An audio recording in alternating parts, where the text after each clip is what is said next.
Nunca pinté sueños. Pinté mi propia realidad.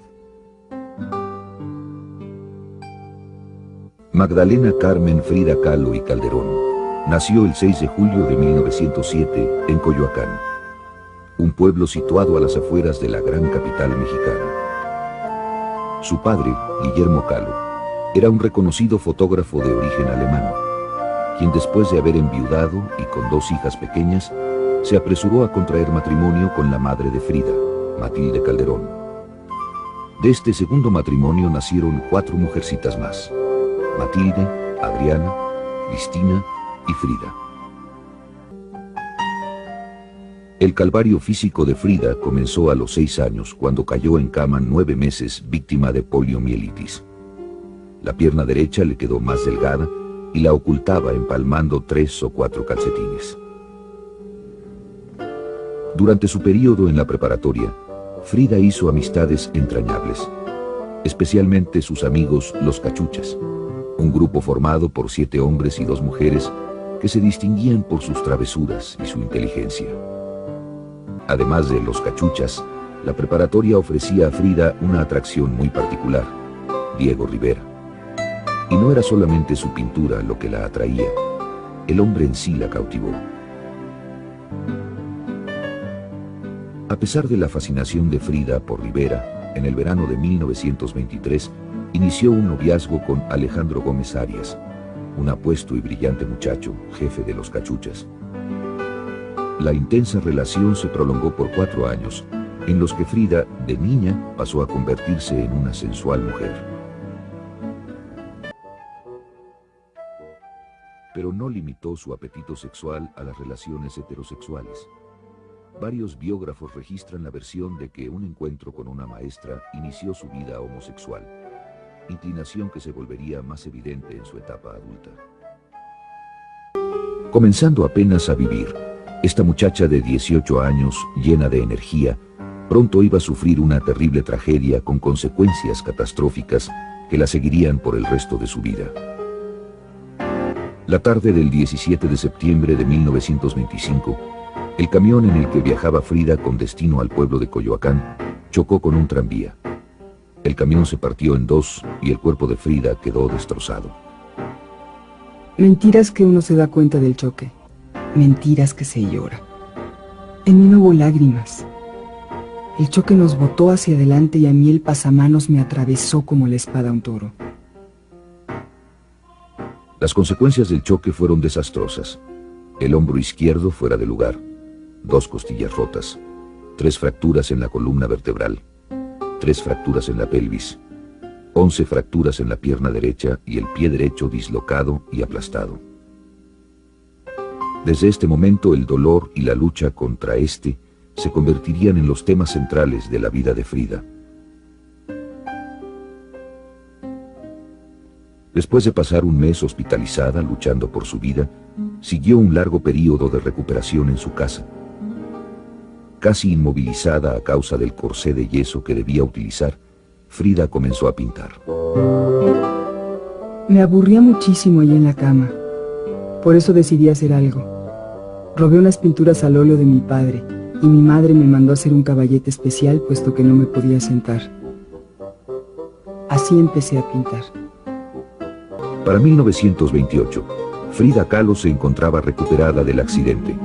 Continuaba pintando en su casa. Diego estaba en los andamios pintando cuando fui a verlo con mis cuadros. Sin más le dije: Diego, baja, vengo a mostrarte mis cuadros. Si te interesan, dímelo, y si no, también, para ir a trabajar en otra cosa y así ayudar a mis padres. Entonces él me dijo: me interesan mucho tus cuadros. Ve a tu casa, pinta un cuadro y el próximo domingo iré a verlo y te diré qué pienso. Desde el comienzo, Diego Rivera quedó impactado, tanto por el talento artístico de Frida como por su particular belleza, y no dejó pasar la oportunidad para cortejarla. Diego era muy feo, pero aún así era capaz de cautivar con sus encantos a las mujeres más hermosas. Y Frida no se hizo esperar. Se casaron el 21 de agosto de 1929. Él de 42 años, y ella de 22. Después de la boda, los Rivera se fueron a vivir a Cuernavaca, donde Diego había sido comisionado para pintar un mural. Al poco tiempo, Frida sufrió el primero de muchos abortos. Sin haber cumplido todavía un año de casada, Frida comenzó a vivir en carne propia las consecuencias de una peculiar característica de su esposo: su incontrolable incapacidad de ser fiel. Esta sería la dolorosa realidad con la que Frida Kahlo tendría que vivir el resto de su vida. Sufrí 2 accidentes en mi vida. El primero ocurrió cuando me atropelló un tranvía. El otro accidente es Diego. Frida llamaba mucho la atención con sus trajes y su vistosa joyería, especialmente en Estados Unidos, donde pasó los siguientes 4 años debido a los múltiples encargos ofrecidos a su esposo, y en donde comenzó a descubrir ese mundo de imágenes por las que hoy es tan admirada y reconocida. Frida Kahlo llegó con Diego Rivera a San Francisco en noviembre de 1930. En un retrato que pinta al año y medio de casada, Frida representa a Rivera como un gran artista.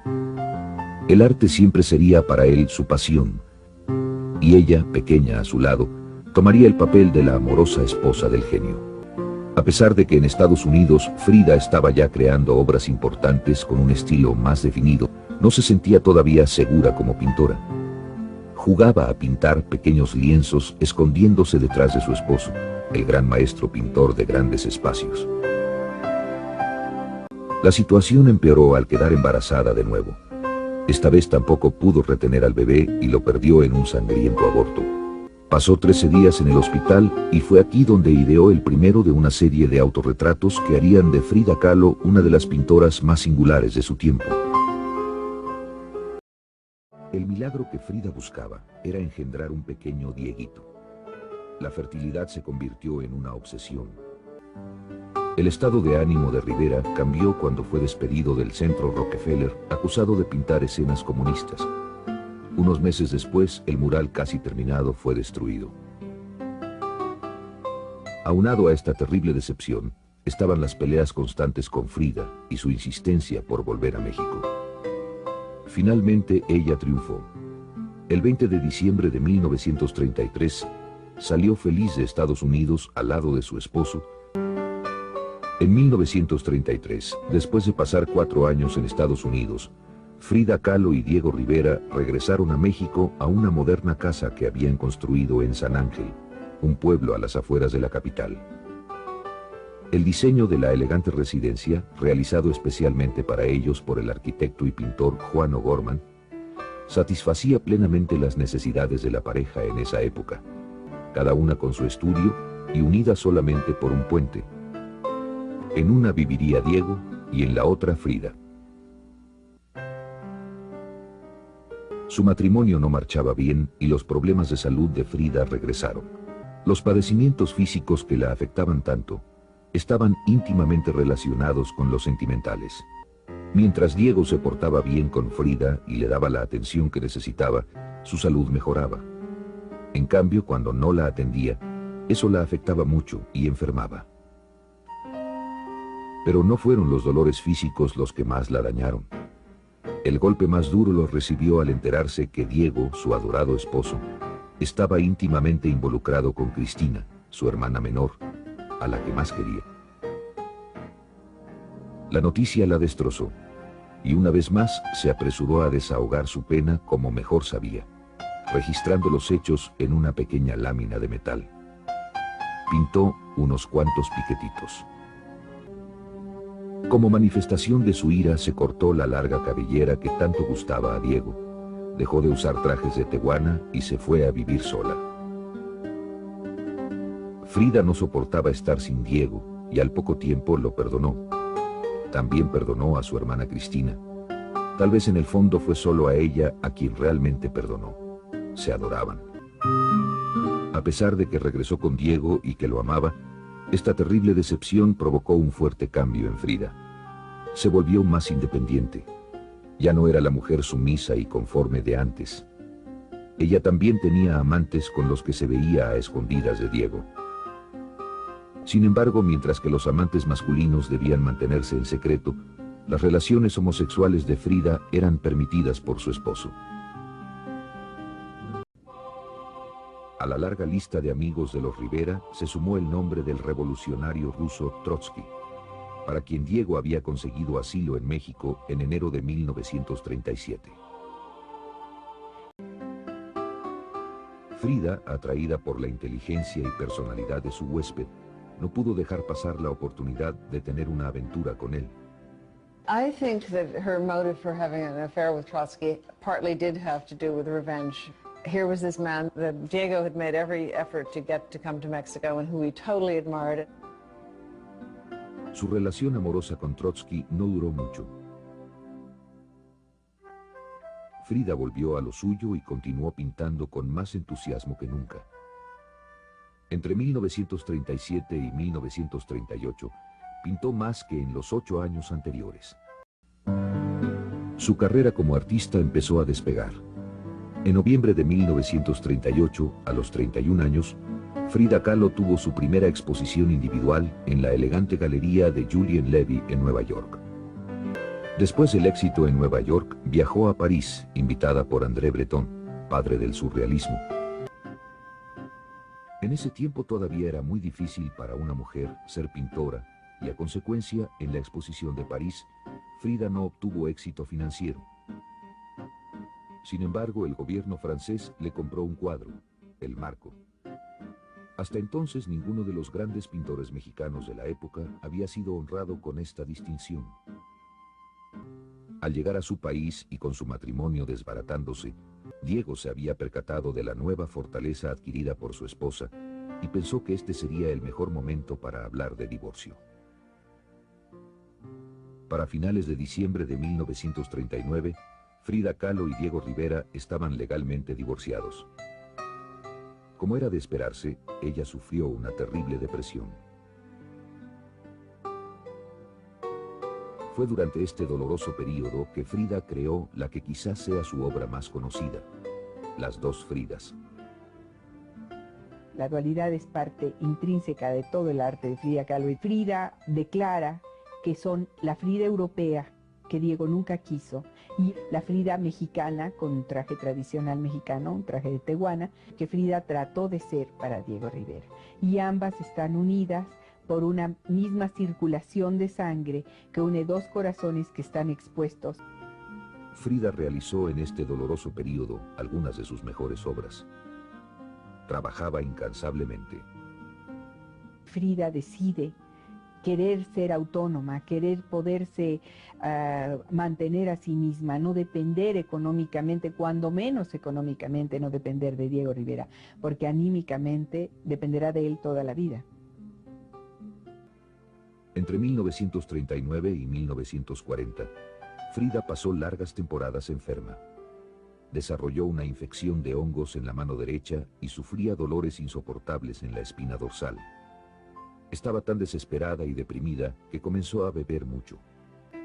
Bebía porque quería ahogar mis penas, pero las malvadas aprendieron a nadar. Las noticias acerca del deteriorado estado de ánimo y condición física de Frida llegaron a oídos de Diego hasta San Francisco, donde éste se encontraba trabajando. Frida estaba por recibir una propuesta de Diego que curaría sus males y que la haría vivir la etapa más feliz de su vida.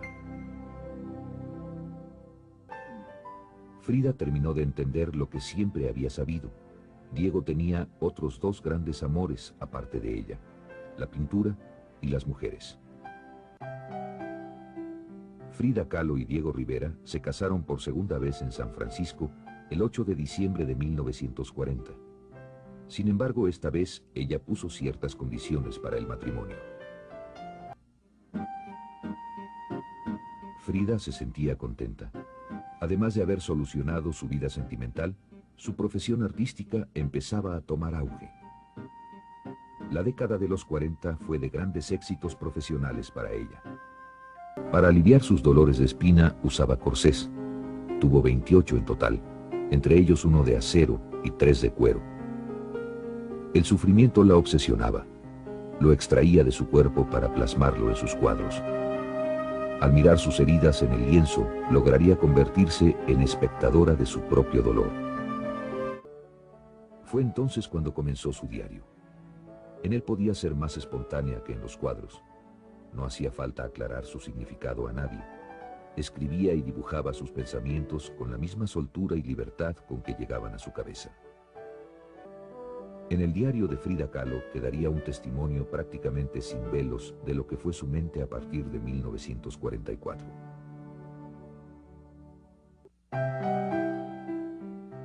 Para el verano de aquel 1946, el estado de salud de Frida Kahlo era devastador. Su única esperanza era la cirugía que el Dr. Wilson le practicaría en Nueva York. Era una operación muy complicada para 1946. A pesar de las complicaciones que siguieron a la cirugía, Frida se mantuvo optimista y continuó pintando. Como recuerdo de la operación, realizó un cuadro que intituló Árbol de la Esperanza, mantente firme. Aunque tuvo buenas temporadas y parecía estar recuperándose, en realidad nunca se pudo sentir bien del todo. El período que le siguió fue aún más desastroso. Tenía dolores fortísimos en la espina dorsal que calmaba tomando Demerol, un analgésico narcótico derivado de la morfina.